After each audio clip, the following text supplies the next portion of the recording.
Good। अच्छा, तो बताओ हम अक्षय तृतीया क्यों सेलिब्रेट करते हैं? नहीं पता ना? तो चलो आज हम अक्षय तृतीया की स्टोरी सुनेंगे। तो बहुत पहले ये जो आसपास हमें सब दिखता है ना, it use to be very very different. उस समय को बोलते थे भोग भूमि। It was like a very very magical land, like how we see in fairy tales. उस समय किसी को भी काम नहीं करना पड़ता था, जॉब भी नहीं करनी पड़ती थी।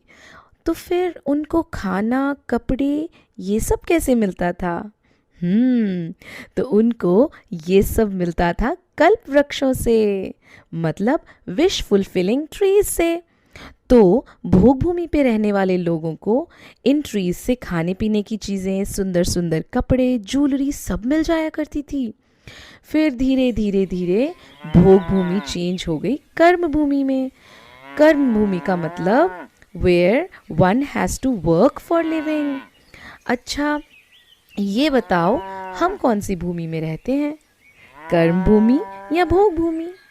अच्छा बताओ, क्या हमारे पास ये स्पेशल ट्रीज हैं क्या, ये विश फुलफिलिंग ट्रीज जिन्हें कल्प वृक्ष कहते हैं? उम्हूं, नहीं है ना। So we live in karma bhumi where we all have to work. तो इसका मतलब है कर्म मतलब कुछ करना। कर्म भूमि में सबको मेहनत करनी पड़ती है, खेती फार्मिंग करनी होती है टू ग्रो फूड। कपड़े, भोजन, ज्वेलरी सब खुद ही बनाना पड़ता है। तो कर्म भूमि के स्टार्ट में सबसे पहले तीर्थंकर हुए भगवान आदिनाथ।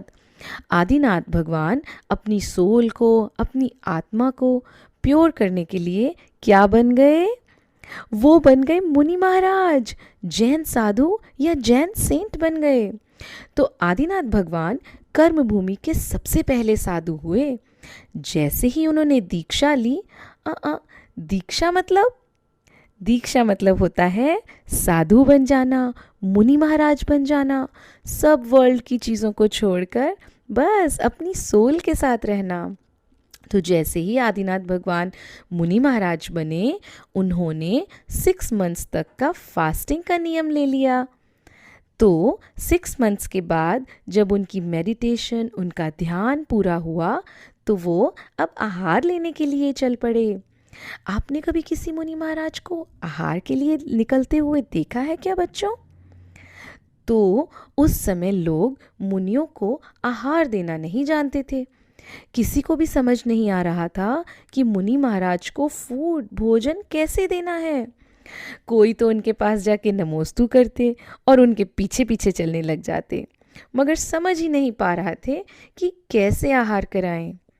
तो ऐसा करते करते भगवान के 6 मंथ्स और निकल गए।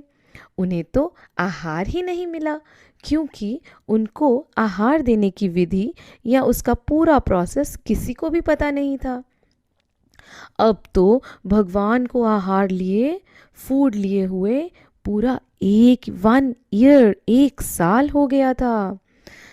तो विहार करते करते ऋषभदेव, एक समय वहाँ के किंग का नाम था सोमप्रभ और उनके ब्रदर थे श्रेयांस कुमार। जैसे ही उन दोनों ब्रदर्स को पता चला कि आदिनाथ मुनि महाराज आए हैं, दोनों भाई जल्दी से उनके दर्शन करने अपने पैलेस से, अपने महल से बाहर आए और बहुत हैप्पी होकर उन्हें नमस्कार, उन्हें बो डाउन किया और उनकी 3 प्रदक्षिणाएं दी। मतलब सर्कल करते हैं ना हम मंदिर में, उसी को तो प्रदक्षिणा कहते हैं। तभी राजा श्रेयांस को याद आया कि राजा श्रेयांस की लाइफ में आने से पहले वो पिछली लाइफ में क्या हुआ करते थे। ये बात कुछ समझ नहीं आई। पिछली लाइफ मतलब क्या? तो जब से हमारा बर्थ हुआ है, हमें एक नाम मिला, ये लाइफ मिली। लेकिन क्या आपने कभी सोचा है कि जब हम बॉर्न भी नहीं हुए थे, तो उसके पहले हम कहाँ थे? हाँ, हम थे किसी और लाइफ में। है ना बड़ी इंटरेस्टिंग सी बात। जनरली ये किसी को भी याद नहीं रहता कि पिछली लाइफ में, प्रीवियस लाइफ में हम कौन हुआ करते थे। लेकिन श्रेयांस कुमार को अपनी प्रीवियस लाइफ याद आ गई। उन्हें याद आ गया कि वो पिछले जन्म में एक क्वीन हुआ करते थे और उनका नाम था रानी श्रीमती। और जो आदिनाथ मुनि है ना, वो उसी प्रीवियस बर्थ में उनके हस्बैंड हुआ करते थे, राजा वज्रजंग के नाम से। है ना कितनी मज़ेदार बात। तो उन दोनों राजा रानी ने मिलकर चारण रिद्धिधारी मुनि, मतलब सुपर स्पेशल पावर्स वाले मुनि महाराज को पहले आहार दिए थे। तो बस ये याद आते ही राजा श्रेयांस को पूरा याद आ गया कि मुनि महाराज को कैसे आहार दिया जाता है। उनको अपनी प्रीवियस लाइफ की बातें जो याद आ गई थी, प्रीवियस लाइफ में जो उन्होंने आहार दिया था, वो सब याद आ गया उनको। तो इस बर्थ में श्रेयांस कुमार अपने भाई के साथ मिलकर मुनि महाराज को सही प्रोसेस से अपने महल में, अपने घर में लेकर आए और उनको किस चीज़ का आहार कराया? प्योर शुगर केन जूस का आहार कराया। शुगर केन जूस को इक्षुरक्स भी कहते हैं। तो ये देखते ही स्काई में देवों का पूरा ग्रुप आ गया। क्यों आ गया? क्योंकि सब बहुत खुश थे कि आदिनाथ मुनिराज के आहार हो गए फाइनली, पूरे 1 ईयर के बाद।